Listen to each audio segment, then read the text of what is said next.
Hello and welcome to the PowerSwitch, gaming's call-in talk radio show. My name is Peter Spezia, and today is April 29th, 2017. This is the 24th episode of the podcast. Thank you for tuning in. We use Discord as a means to add and drop callers to talk about video games and switch the power that's found in a typical gaming podcast. You can join our server to participate during recordings at rhymeswithasia.com/call.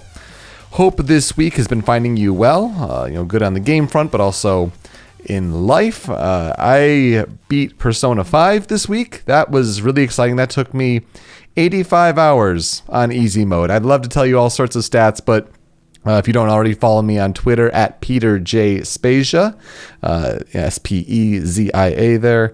So I listed off some stats when I beat the game, and I tweeted out a pic and all that stuff. So, but if you haven't done that yet, we're looking forward to the Persona 5 spoiler cast. And speaking of spoiler casts, The Legend of Zelda Breath of the Wild spoiler cast that we recorded for the show finally went out. It was a monster to edit. I think we trimmed like half an hour out of the whole recording time. So got it down to a nice and tidy 90 minutes. So good listen, especially if you've beaten Breath of the Wild. So go check that out. That's on youtube.com/rhymeswithasia. So I want to thank everyone that participated in that. Persona 5 spoiler cast looking at next weekend. I think at that point it'll be a month since that big game came out, and a lot of people have beaten it since then. And so I guess it's your 1 week warning to go and beat that game to try to catch up there. So that will be happening as far as the main topic this week. Actually, a lot of things happened in the game industry. I mean, Nintendo announced a surprising new hardware line. That was interesting. Certain things like the Call of Duty World War II reveal. I think that was about what everyone expected, but there was a certain story that caught my eye, and I wanted to kind of talk about it in the overarching themes today, because it's important when it comes to the game industry and how gaming is a worldwide hobby. And I'm talking about the story that deals with Akiba's Beat, a game that it's a sequel to Akiba's Strip. Akiba's Trip, Strip, it's a little play on words. It's a Japanese game for PlayStation 4 and PlayStation Vita. So Akiba's Beat is about to come out, I suppose. And there was a localization specialist named Tom Lipschultz who asked to be removed from the credits of the game. Now, it's an odd headline that kind of jumps out at you, and then you read even deeper to it, and it's an unusual story. So it starts in this Akiba's Beat game where there's a sign in the game, in the background, that it's making a parody of the Japanese light switch company NKK switches. And so I guess in the Japanese pun, just changing things and making a pun, they say KKK witches. Well, when you're bringing the game over to America, KKK does not fly that well, obviously. A lot of terrible things can get associated with that.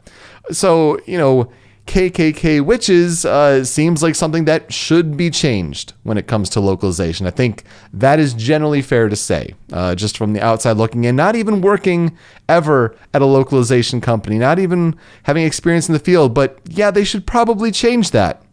Well, this Tom Lipschultz individual said, quote, "I personally felt KKK witches was pretty funny for its shock value, but when I mentioned it to my coworkers, they were not as amused."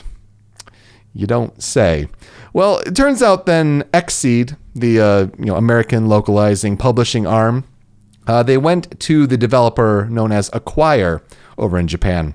Went to them directly to discuss the matter, basically asking hey, KKK kind of means something pretty bad here.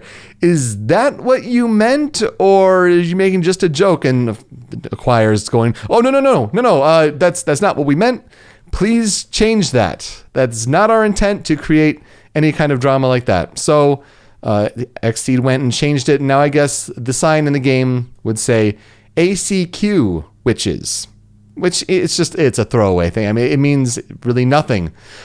But to Lipschultz, this was unforgivable. This was such a big thing that he wanted to put his foot in the ground and set his stake there. So he says, quote, that because KKK witches isn't being removed to aid the player's comprehension, but to avoid offending people and to avoid the possibility of retailers protesting. It infringes on the game's artistic value. And so he is making a stand saying, remove me from the credits, because he is the kind of person that believes any changing of anything in a game is deemed censorship. And we can't have censorship because it comes across that he's the kind of person that would place it all. It's on the SJWs. And when you start throwing that around, to me, the argument loses merit entirely. When he talks about saying that, I thought KKK witches was pretty funny, but I guess everyone else didn't. Maybe your sense of humor is not as good as you think it is. Maybe it's kind of out of line. Honestly, I think when it comes to localization, the difference in cultures has to be considered. And that's what was done here. Apparently, it was more egregious to Tom Lipschultz that Xseed went to acquire to discuss this instead of just making the decision on their own. Like, that was a big thing. So a lot of people are saying that, like, is this the hill you really want to die on? And I kind of want to reiterate that point. Like, of all the things that you want to make your stand on, like, you're going to make your stand on a KKK reference that wasn't even intended, but is changed to, kind of match the tone of what was intended, right? Because localization, it's such a tricky process, I would imagine, to try to go from a different language to try to match what is intended, not a direct translation. I mean, you're going to lose a lot of issues, that way if you try to go direct translation, but to try to, make the point be the same. And so the difference in cultures does have to be considered, but you have issues in the past where you have Xenoblade Chronicles X, where you had a bikini on a 13-year-old character, and that was censored in America, even though we have different laws about those who are underage. Same thing with those who are wearing, some more risque attire on underage characters in Bravely Default. You have to consider the ESRB. That's such a big thing in America. It's, you have a lot of, high graphic or violent or sexual content that maybe the game is adults only and they want to push for the M, or whether you're going M to teen.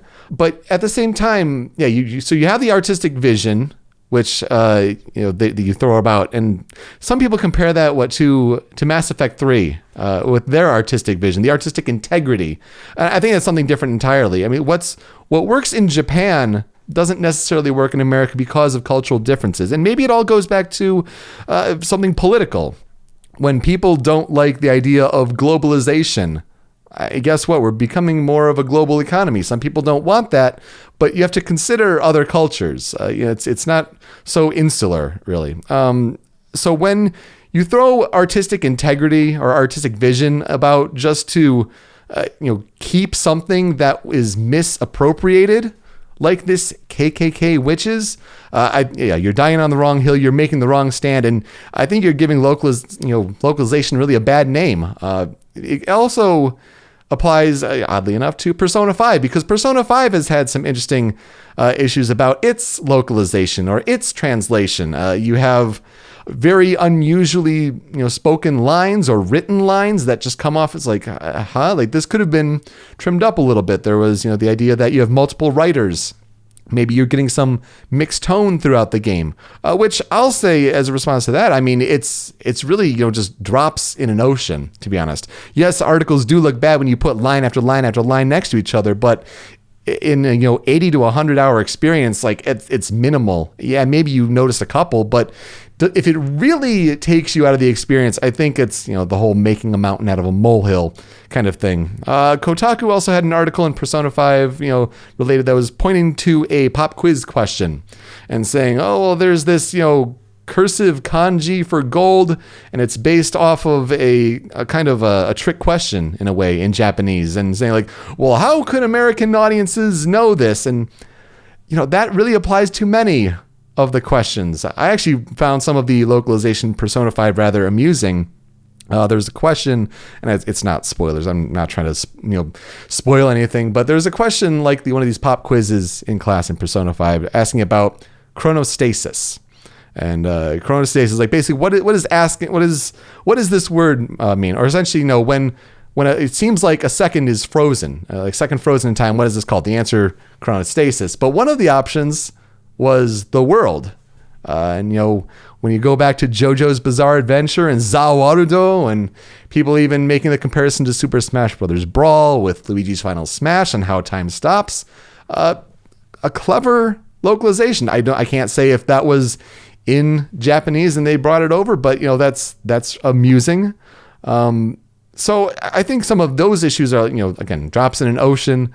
There was one other kind of localization thing that I think maybe it brings it up a little bit more and talks about the difference in culture.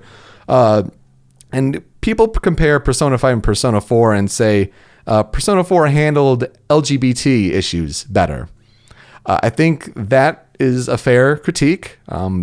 Persona 5, when you're talking about LGBT circumstances, there are a couple characters that come off as effeminate gay men in certain scenes, and in that game it tries to play it off as humor, and it's very Japanese kind of humor, but it was something when I personally, when I was playing it over here in the States, it's like that could have been handled better for a Western audience. But again, it's a very Japanese game, and you're going in there with that mindset. I mean, considering the circumstance, they're not going to, censor the scene entirely because of something like that, I suppose. But it's just something you have to keep in mind. It's the difference in cultures. And so the translation, the localization with what happened, I'm sure was handled, at the best they could over at Atlas, but it just shows the difference in cultures. I mean, if you wanted to play a strictly Japanese game and you just wanted to go about that and not have anything change at all, then learn Japanese. Play the Japanese game as intended. Go live in Japan. Be all about that life, because when you're playing games in the United States, some of these games may not even get localized, period. Maybe you have fan translations, things like that. But you do have to keep economics into account. You have to keep culture into account. So I think when you have people like this Tom Lipschultz fellow who wants to keep a KKK reference because he thought it was a shock value sort of humor thing, I think it's missing the point of what gaming is today and the process that people go. And for him to be a localizer, I think that's, in my opinion, just someone outside looking in, I think that almost degrades the work that localizers do. I mean, they put in so much time and so much effort, and to have that kind of perspective, just to say, let's just keep it. Let's shock the American audience. I think that's missing the point of what localization is. And people can cry censorship all they want. I mean, we can even talk about, if you're interested, if we want to call in and say, let's talk about different censored moments in games. I mean, you could talk about hot coffee in Grand Theft Auto. That's something to consider. But that's done for the ratings board. So there are different reasons to all these things. And so when you say I'm against any and all censorship because of the PC culture, and you start to throw about those things, I think that kind of waters down. At the end of the day, let's make it clear, localization is not censorship. It's the title of the episode, all of that, but we got to make it very clear on what localization is versus direct translation versus when things are changed and why things are changed. So the long and short of it, that's what I have to say. Now, when we come back, we'll get to the callers. What do you think? I'd love to hear your thoughts, but you can also talk about any gaming topic you like to discuss, whether it's what you're playing recently, your favorite games, anything of the sort. And also, you can respond to what another caller had to say as well. That's all when we come back, here on the Power Switch.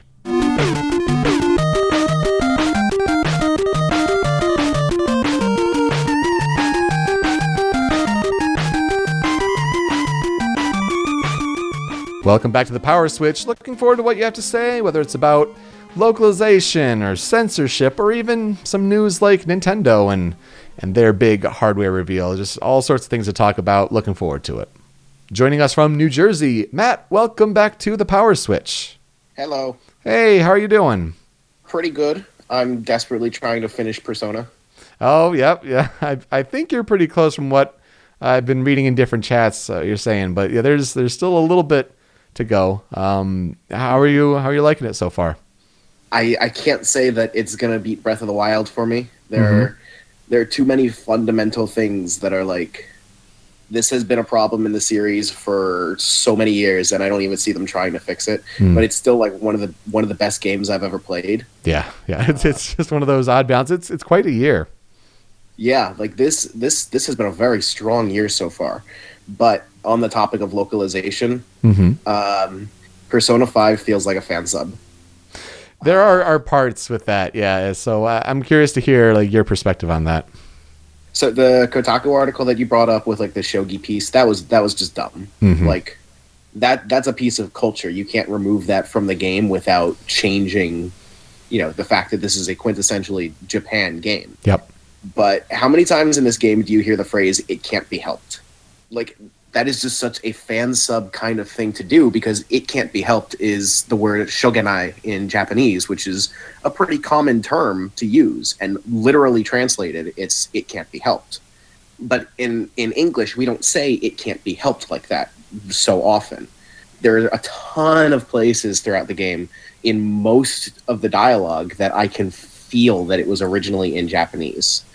And like, to me, that's not a matter of preserving the culture. That's a matter of not really understanding the language, because the point of the localization should be to retain the meaning of everything and the culture of everything, but making it more understandable. And I've seen like the idea that in localization, if you have someone say an expression, you shouldn't literally translate that expression because it's a Japanese expression.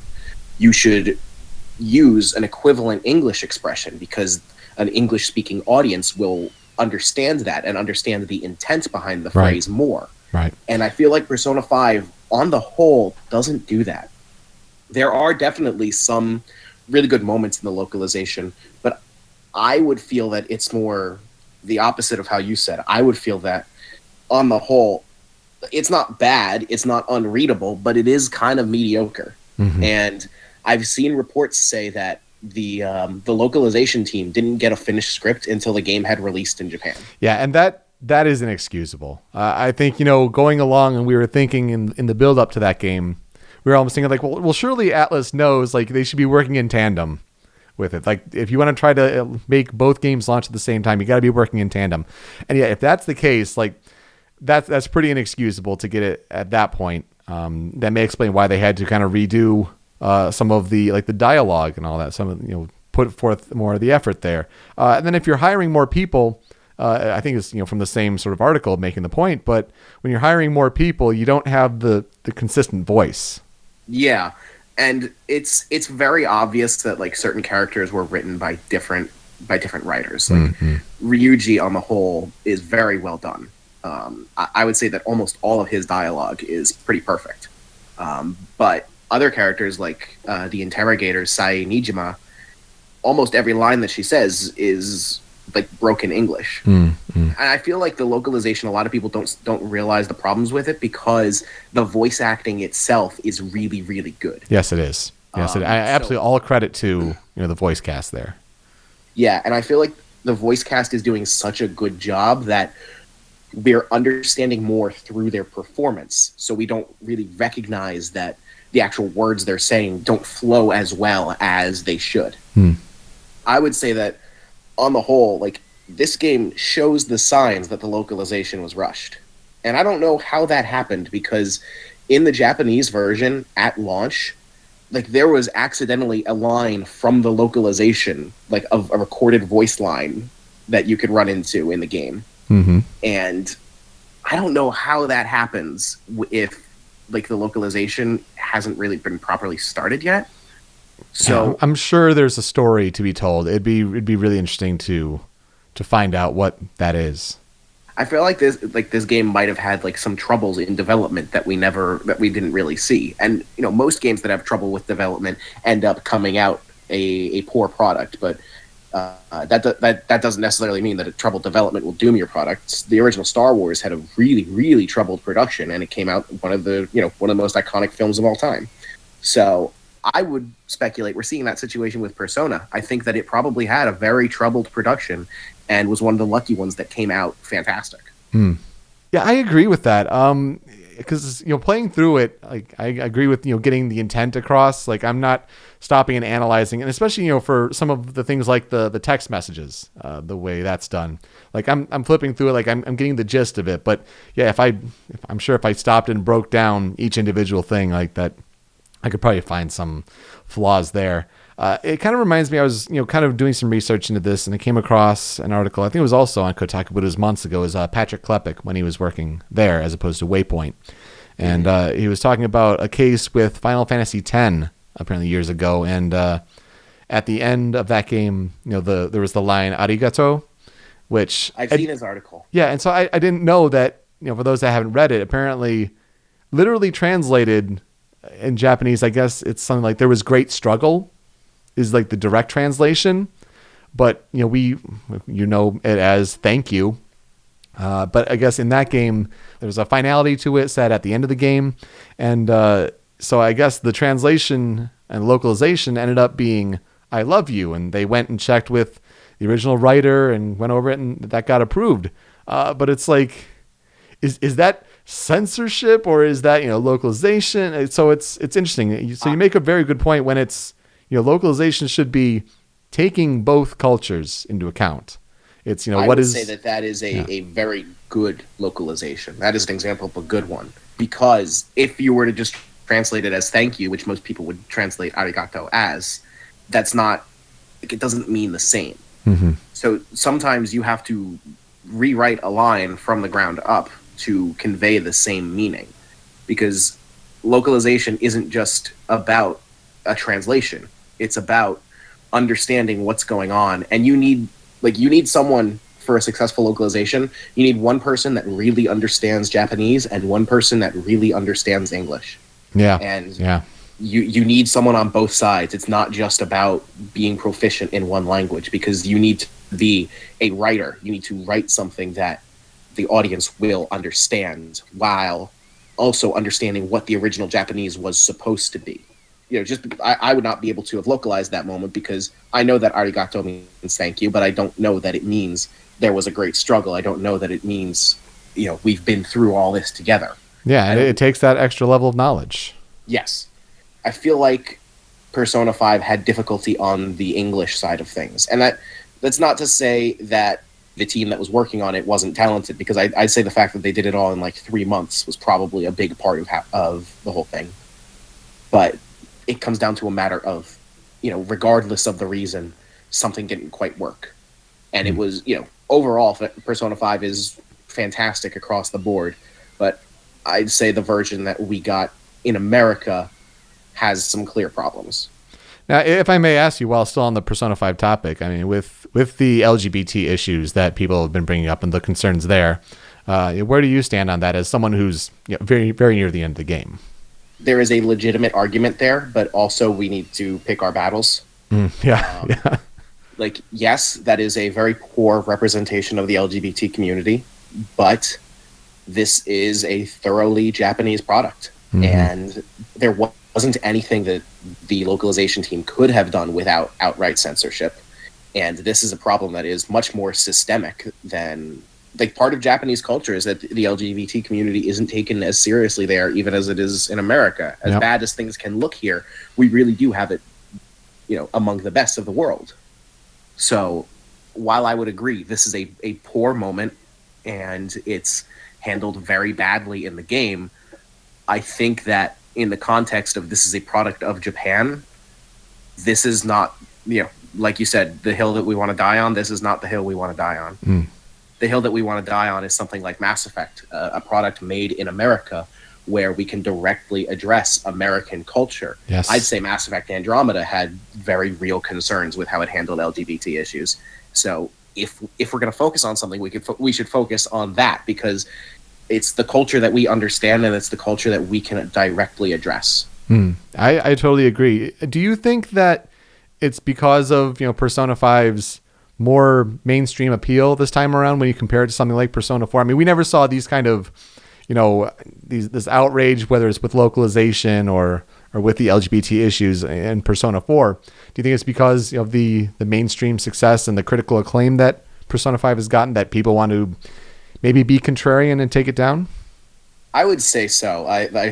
You and me, we've been into Persona for years, and we've known that Persona is something great. But Persona 5 is the first one that has really had widespread mainstream success. I know a lot of people who this is their first Persona game. They didn't really know anything about the franchise, but they had heard that this one was getting so much buzz that they decided to jump in on this one. So I would say definitely that it's getting so much more exposure, and because this is the first one that has reached this wide audience, it's the one that's going to be examined the most harshly because it has the most eyes on it. I need to desperately finish this game. Yep. Everyone was telling me, like, even on the safe mode difficulty, the dungeon that I just finished, they had to split it up into 2 in-game days, and I did it in 1 in-game day, but the consequence was that it was an entire real-life week. Yeah, I did it in 1 in-game day as well, but yeah, I think I played for almost 2 days straight. It's rough. I mean, when you get, just to bear in mind, when you get to the final boss of that area, like from the start of that point to the end of that game, it's like another 8 hours. So yeah, and keep it in mind. I have several confidants that I want to try to get to maximum. I finished the dungeon very early in the period of time that you have for it. Oh, okay, so. Yeah. I did it like the last possible day, so yeah. So I've still got time to get some confidants done, but I haven't got a lot of time, so I need to choose the ones that I think I'll actually be able to finish, not necessarily the ones that I want to. That's an important point. Yeah, make your save files, choose wisely. Yeah, it's tough. I'm looking forward to hearing what you have to think. So yeah, next weekend we have our spoiler cast, so looking forward to that. Mm-hmm. So Matt, people can find you on Twitter at Grimace Do Menace. Anything you'd like to plug? I want to plug Heroes of the Storm, Blizzard's less loved cousin right now. I feel like I need to personally defend the game because everyone is making jokes about how they're only playing it because of Overwatch bonuses. But I've been playing Heroes of the Storm for almost 3 years now. I love it. I want it to stop being such a joke. So please, everyone, give it a try if you're even remotely interested in the MOBA genre. Yeah, it's it's a good thing. I think they just introduced Diva, actually, didn't they?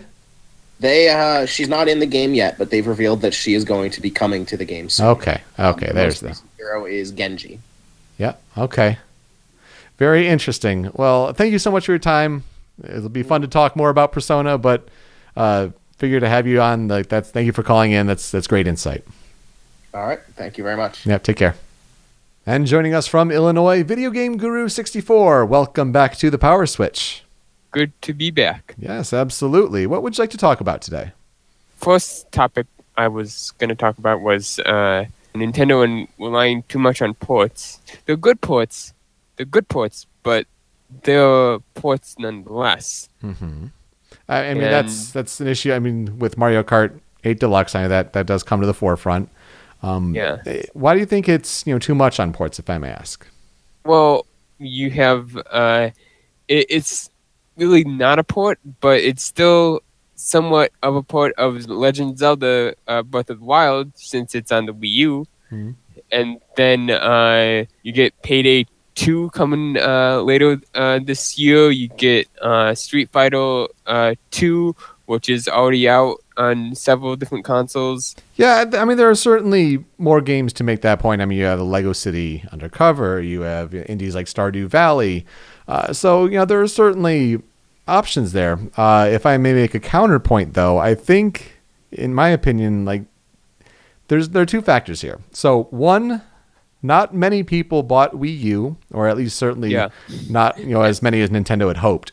So, the system had great software on it, had great titles.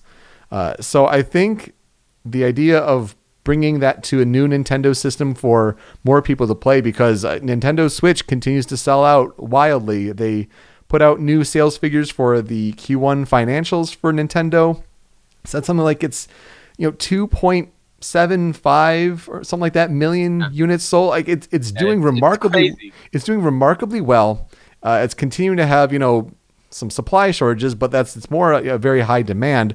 Breath of the Wild still an over 100% attach rate on Switch, which is crazy, just remarkable there.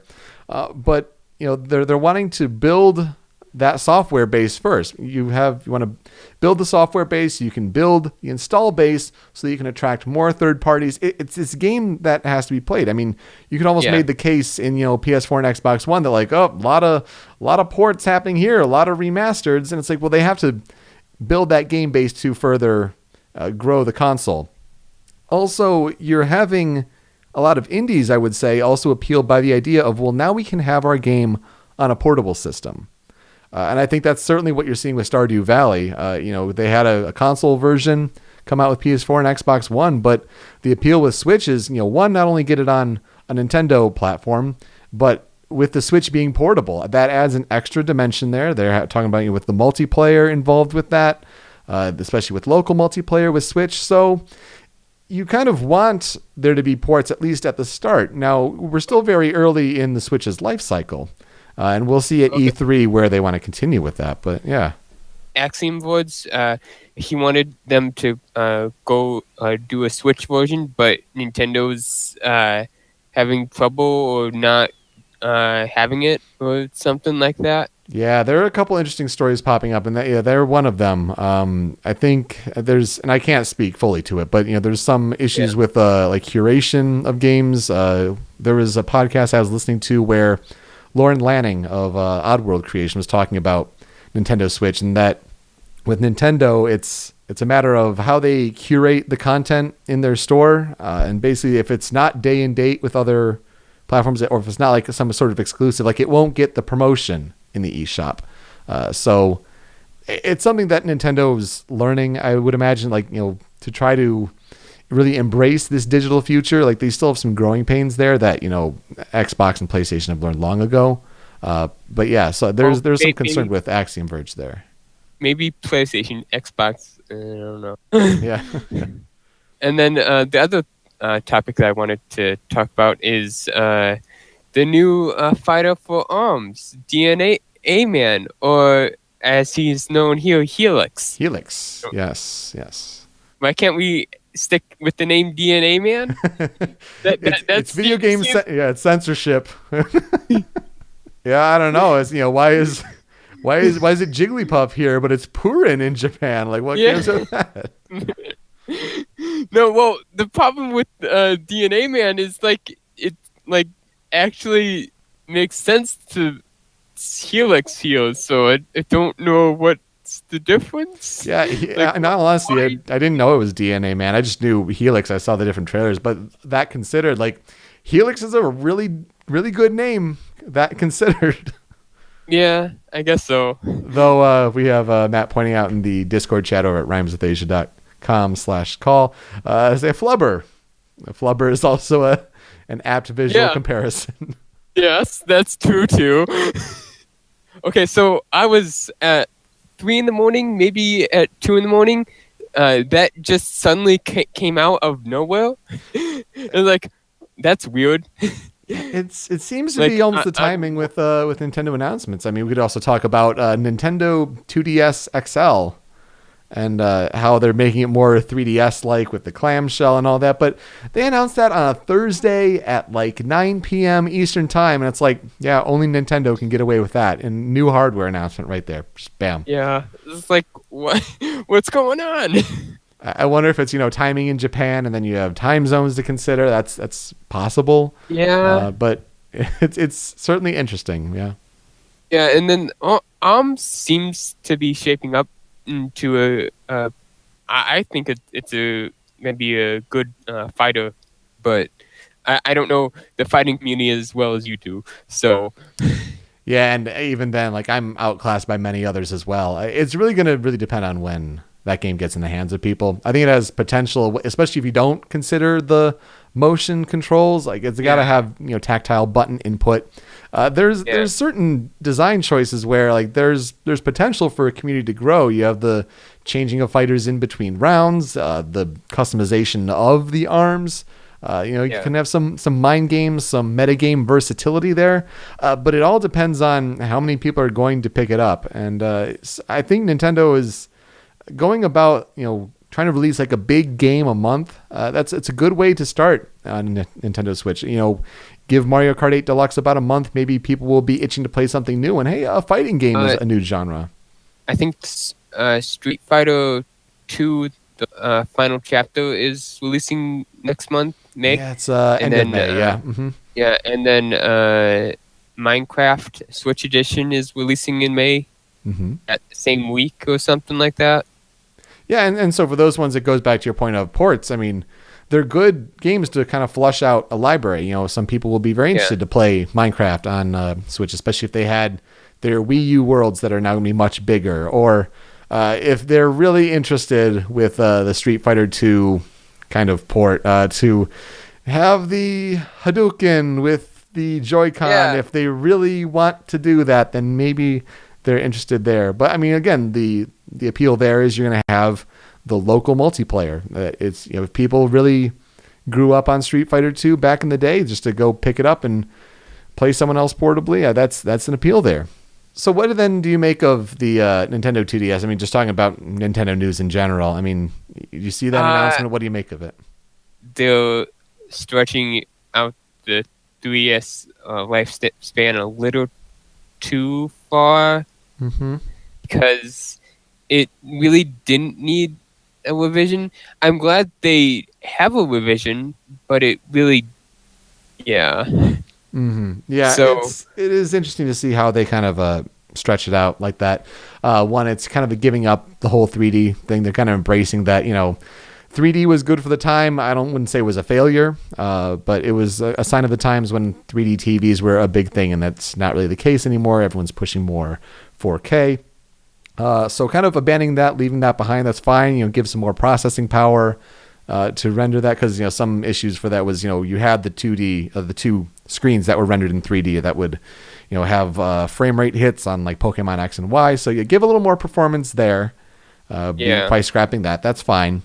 Probably should have seen it coming when certain things were lining up for July 28th, like Ever Oasis and Miitopia. So for July 28th to be the release date there, a refresh would have made sense. Certainly, I think it's just hedging the bet. If for whatever reason Switch does not work out, they have that. And I think it's also testing the waters to see if a two-pronged approach for Nintendo still applies. Whether you have a premium Switch product and then you have a more entry-level, just handheld-only base system. I think it's kind of testing the waters to see if that will still apply. Now, whether they go forward, after this line of 3DS games and say, oh, we'll have a Switch Lite that is only portable and not, a TV component as well. I think they're just trying to see like where they are, but it also gives a good fallback if for whatever reason Switch doesn't work, because 3DS continues to sell, continues to be a popular platform. I'm surprised at the sales of Mario Kart 8 Deluxe and how it's outselling Zelda Breath of the Wild. Yeah, that's, in a way I'm surprised. I think you're referring to the Amazon charts and how it's at the top for 2017. But gosh, I mean, Mario Kart Wii sold gangbusters on Wii for not being a pack-in title for the longest time. Mario Kart 8 was huge on Wii U. It has the cross audience appeal there, whereas something like Zelda may not have. So, there's that. But it is interesting to see it's topping sales for all of 2017 so far. And that I think that's pretty crazy to see it's falling short of like the PSN cards or whatever. But yeah, that's to have it be so soon like that shows that, Switch is pretty popular at the moment. And I wonder what the attach rate for that will be. Like that's got to be another, 90% maybe. The other thing I wanted to mention is the rumor of Mario and Luigi Superstar Saga. Oh, yeah. Coming to the 3DS or something. Why would you do that? Yeah. Why would you do that? Yeah, it's already on the Wii U. Why would you release it on the 3DS and it would probably have like an extra mode or something? Yeah, I think it's an odd choice for and it depends on how they remaster it or port it or what have you. Because there is the Virtual Console possibly as an option. It's still a great game. It still holds up to this day. So it may just be a need for 3DS only software. Just let's find something, and we need to carry the life on for 3DS. Like just put it there. That's possible. Yeah, that rumor is interesting. That's people digging in the code and finding that. I thought when you were talking about rumor, there's a rumor going around in Japan right now that Sony has put up big bucks to get the next Monster Hunter on PlayStation 4. Oh yes, that was last November, but that led to an article of 4chan or something, and it had not very good sources, so it may be true or maybe not be true. Yeah, it's interesting to think about what a seismic shift that would be, just because it's been so big for Nintendo.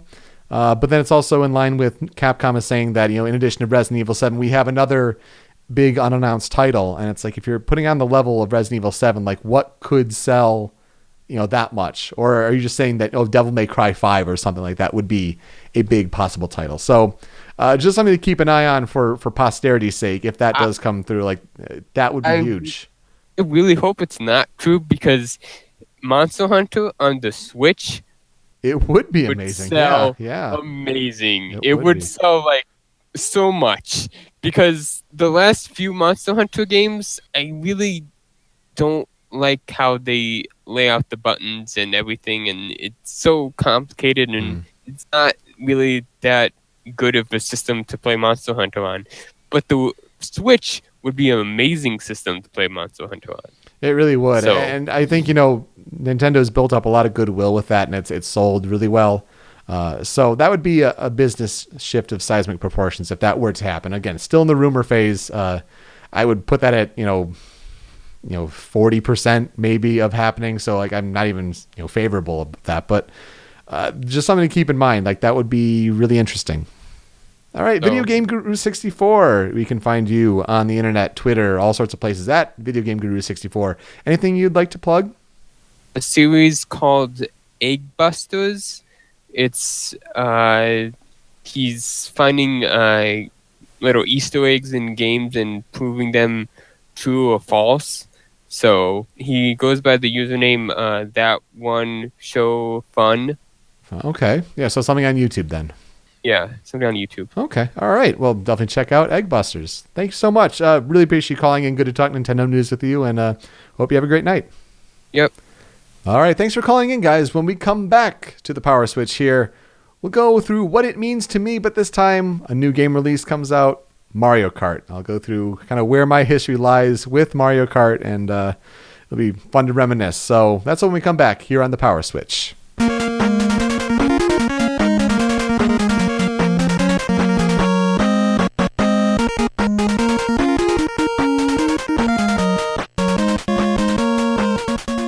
Welcome back to the Power Switch. This week's Tempo Control music is brought to you by Mega Man 2.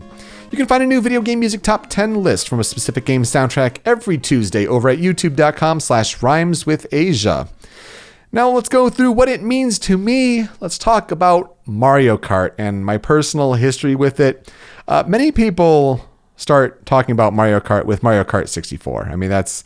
For people my age, that's kind of like the game to talk about. But because I never owned an N64, it was more going to friends' houses and playing that and not being very good at it, not knowing anything about, turns aside from just, hold down, accelerate and go. And you have some fun with it. I mean, college, that was a pretty fun game to play. Certainly in the earlier years of college.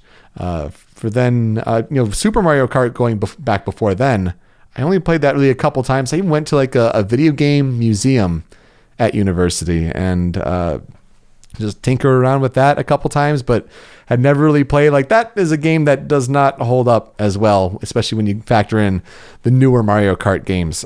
So in 2008, and oddly enough, it's like, very close to 9 years on the dot. I think it was April 27th, 2008 for Mario Kart Wii. And, here we're here just a couple days later in 2017. Mario Kart Wii was a big one. That game sold so much on Wii, and introducing the bikes, and you had the lift of the Wii remote to pop the wheelie on the bike and get that boost. Some new characters. You had Rosalina in there. That's a big one. Coming off of Super Mario Galaxy. That was who I primarily played. And there, when it came to Mario Kart 64, I was Yoshi. For the record, I wasn't Toad, so don't worry there. But yeah, I had a lot of great fun with Mario Kart Wii, especially when the Wii got into like the hacking scene. There was a lot of interesting stuff happening there. I remember Mario Kart Black was like a hacked project where you had custom tracks and all sorts of things, and some good memories there for sure. I wasn't as big into Mario Kart 7 on 3DS. My brother was, my wife certainly was. I tried to get into it a little bit, but it just didn't catch on as much for me. Don't know for whatever reason why. But then Mario Kart 8 was another big one when that came out on Wii U. And gosh, unlocking all the tracks there, and it's good memories there. I mean, come to think of it, it's one of the best cases, and it's still referenced to this day for Nintendo DLC. They did downloadable content so right on Mario Kart 8, and to see it come out here with Mario Kart 8 Deluxe, I'm going to pick that up in a few days when finances work out a little better for that. But I'm going to really enjoy kind of going back to those tracks and the little changes like the double items and, the extra third drift burn with the pink and getting that extra boost there. It'll be interesting to see if Mario Kart 8 Deluxe sells, well enough on Switch that they can say, oh, well, you're going to have a free update and here's more, battle mode tracks. Like, battle mode isn't something I've, put my foot in the ground and say, like, I need this. Like, I don't have really many memories with that personally, but to see battle mode come back in Deluxe here, the way that people remember it, it's great, because that was one of the big weaknesses of the game on Wii U. And so, to make an excellent game even better is something that is remarkable, especially for a Nintendo Switch. To kind of see all that just perfected, really. I'm really looking forward to getting around to playing that. Mario Kart, it's not a game I'd say, it's in my favorite games of all time, but it's good fun with friends. It'll be interesting to see if a newer game beyond that, when that comes out, whether it's for a Switch or for a future Nintendo system. But I have good memories with Mario Kart, just going back to with friends before college, through college, and now beyond into adulthood. And that'll do it for this episode of The Power Switch. We are hosted by rhymeswithasia.com, and we're on YouTube and Twitch at Rhymes with Asia. Find us on Twitter, Facebook, and Instagram at The Power Switch. And you can email us any questions, concerns, comments, or opportunities at powerswitchpod@gmail.com. You can subscribe to The Power Switch by going to podcast services such as iTunes, Google Play, and Stitcher. And if you could be so kind as to leave a review, that would really help as well. Most importantly, to participate in future episodes, you should join our community on Discord by visiting rhymeswithasia.com/call. It's a small but growing community, and in these early months of the show, it'll be easier than ever to have your voice heard on this podcast. If you want a YouTube video to watch, That One Video Gamer, The Completionist, finally completed The Legend of Zelda Breath of the Wild. The Madman. Such an effort, and he put together a great video. I mean, he does great work every week with The Completionist, but man, Gerard really killed it this time around with Breath of the Wild. So go check out his video, throw it a like, definitely check out his work. If you're not familiar with The Completionist, I don't know what to tell you. You've got a lot of great video content to catch up on and watch. But Breath of the Wild, go check out our spoiler cast as well. So really happy how that came together after the while that it took to edit. Hopefully the Persona 5 turnaround won't be so bad on that. So tune in next weekend for that. Looking forward to talking about that game finally and all of its spoilery delicious details. But yeah, Saturday 3 p.m. Eastern. Trying to stick with that every week. Saturday 3 p.m. Eastern time. We'll come back with you with another episode. If something happens during the week, then we'll have a show for you then too. But we're coming up on now a month and a half for E3 2017. So I'm going to make a text channel soon in our Discord channel to start to pull together predictions and things, kind of these yes/no questions for E3 that I try to pull together every year. And so check that out. Looking forward to talking about all of that and maybe get some community involvement with the creation of the list this year. That'd be a lot of fun. Anyway, that'll be it for this episode. So stay tuned to our Discord channel as everything develops here. Whether it's live or on your own time, I look forward to you joining us for our next episode. With that, I'm Peter Spezia. Until next time, switch up, call in, game on.